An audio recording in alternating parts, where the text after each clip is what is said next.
Hey, it's nice to see you here.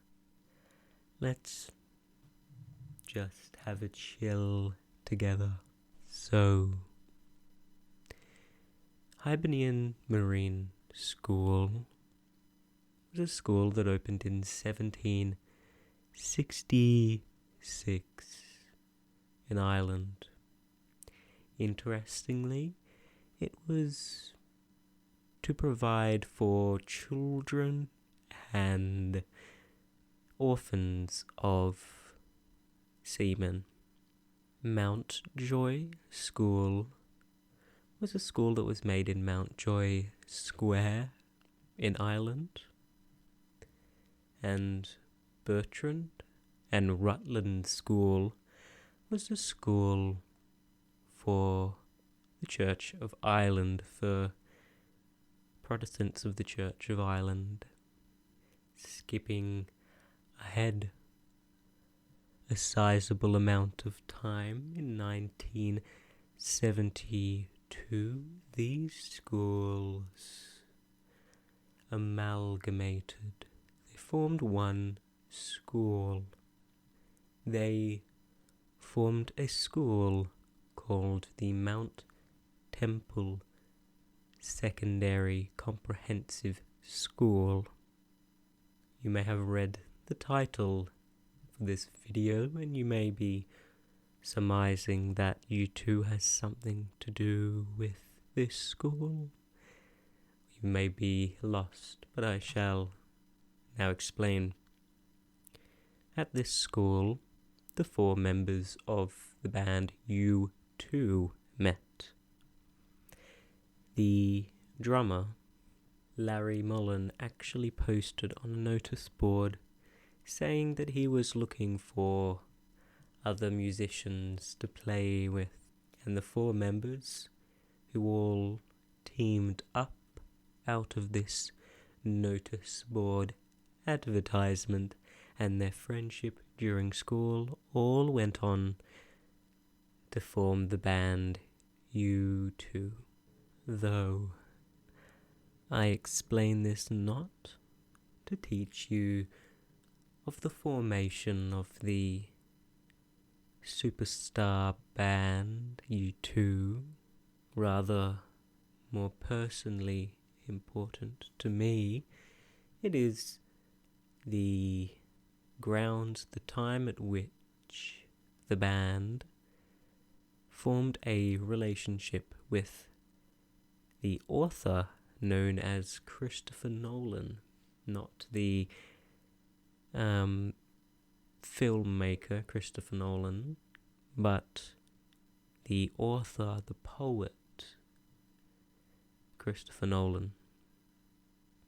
And the song Miracle Drug is written by U2, of course, about Christopher Nolan, his life, and most importantly his early life, I think they write about. This story that accompanies the song is partly the reason for the inspiration for me pursuing my old career path, which I was going to pursue before I decided to switch to a different one.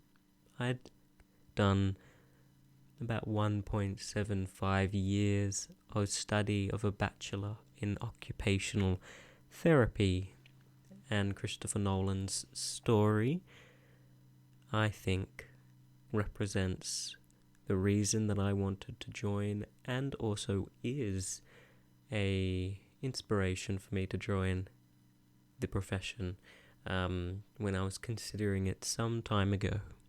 Nolan was born with cerebral palsy. That's a common group of individuals which occupational therapists work very closely with.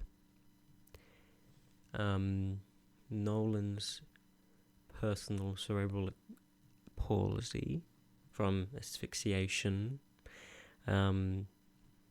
was to a point at which he could only really move his eyes really later on gaining the ability to slightly move his head.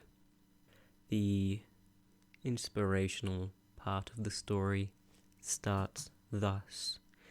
His mother, raising him through his early years as a toddler, saw him and didn't believe that he was also severely intellectually disabled as well as physically disabled. Most of the other people with access to the child had an assumption that because of his inability to express himself physically by speaking or demonstrating intelligence, that he therefore lacked the intelligence. But the mother, as in a lyric in the song, could see it in his eyes that he was sound of mind, I think the Wikipedia states it as. I've worked a very small amount of time, regrettably, with individuals with cerebral palsy, about 90 hours, I'd say, and intellectual disability is a common comorbidity to physical disability in the case of cerebral palsy, but it isn't always. And I think because of this association and the lack of ability to express, I think it is a maybe common or maybe even maybe logical or at least understandable rationale to think him intellectually disabled or unable to have a thought life of his own. But I think that maybe this illustrates the unique connection between mother and child, that his mother was the only one who could really sense that he was more than possibly he appeared externally. I think that there's something very powerful in that lesson, though I've yet to put my finger on it and describe it accurately. But I think maybe you can sense what I mean. Now, his mother then, because of this belief that she held in the soundness of his mind, she took him to a child specialist doctor who had a keen interest in children with cerebral palsy and had experience testing children to see if they were also intellectually impacted by their asphyxiation or whatever had caused the cerebral palsy. And the specialist did in fact confirm that the child was thinking, at least. They played some games together. I couldn't find out exactly what standards or methods that he used were, but this is the type of thing that occupational therapy is interested in. I think that's example of the first victory in the story.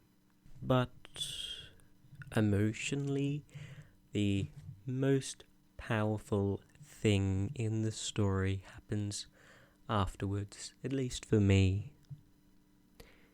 I think at around the age of 10, Nolan was given a relaxant drug, some sort of drug to allow him to move just a little, and he gained the ability to move his head, and this set forth in motion a great variety of things.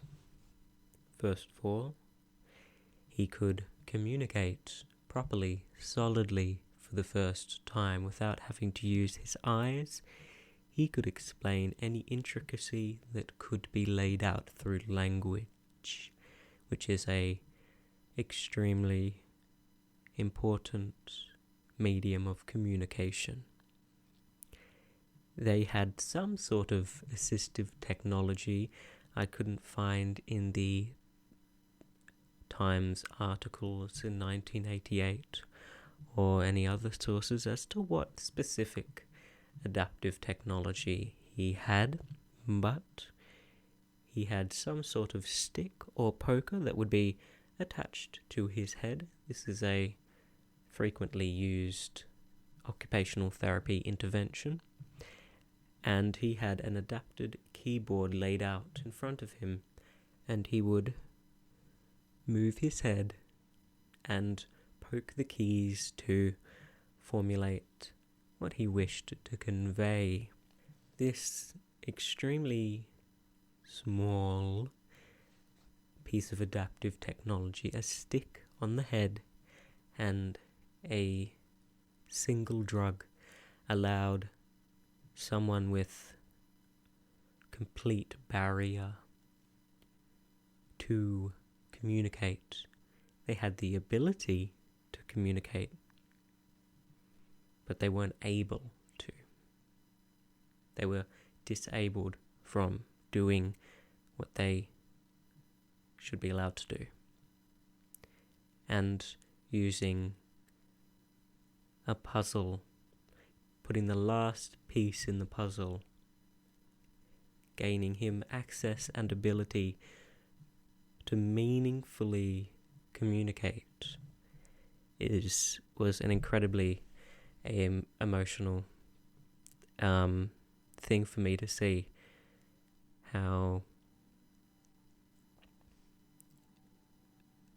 big a difference something so small can make, and how important it is to remember that people are more than their barriers. Whatever is blocking your access to something doesn't necessarily indicate your ability or your right to have involvement or engagement in something meaningful. And this is exactly the area occupational therapy is concerned with. Seeking solutions to enable people so that they can participate in meaningful and important occupations, activities. That's the therapy of occupation. With this barrier overcome, Nolan was able to achieve a thing which was not easily achievable by anyone. He became a popular and very well respected poet and author. By the age of 11, around 1 year only from receiving this medication and a piece of adaptive technology, he began to start writing poetry. He was later on published. He had books published, and he had collections and individual short poems published. His first poem is titled Damn Burst of Dreams, and I think that extremely accurately describes what that piece of simple technology allowed for Christopher Nolan. It's no wonder that the song is called Miracle Drug. I think that possibly upon first inspection, you may think that the Miracle Drug song is about love, or about endorphins. Maybe the drug is endorphins allowing you to love and connect with another person. And there is truth that the song is about love, but it's about Christopher Nolan. I can't read you the lyrics here, because the lyrics to a song are copyrighted. They're a form of poetry and have copyright in themselves, not just the music. Though I would like to, but instead I shall provide you a link in the description to a video which has the lyrics and the song, so you can have a listen. When you listen to the song, I would implore you to think about what I've said. I would think about the mother, her love for her child, her unique ability to sense the child's intelligence, and the profound impact that this nerve relaxant allowed for this individual's life. Sometimes only a small bit of help can go an extremely long way. Thematically, through the song, it starts talking about his early life and then goes into some religious metaphor that I think is reflectant of the band's specific religious point of view. But I think the most meaningful essence of the song is their poetic discourse of the happenings and life of Christopher Nolan. Thank you for watching, and keep loving. Thank you for joining me. I hope that you got to have a rest and a break and a pause and a reprieve and a stop from your worries. And good night.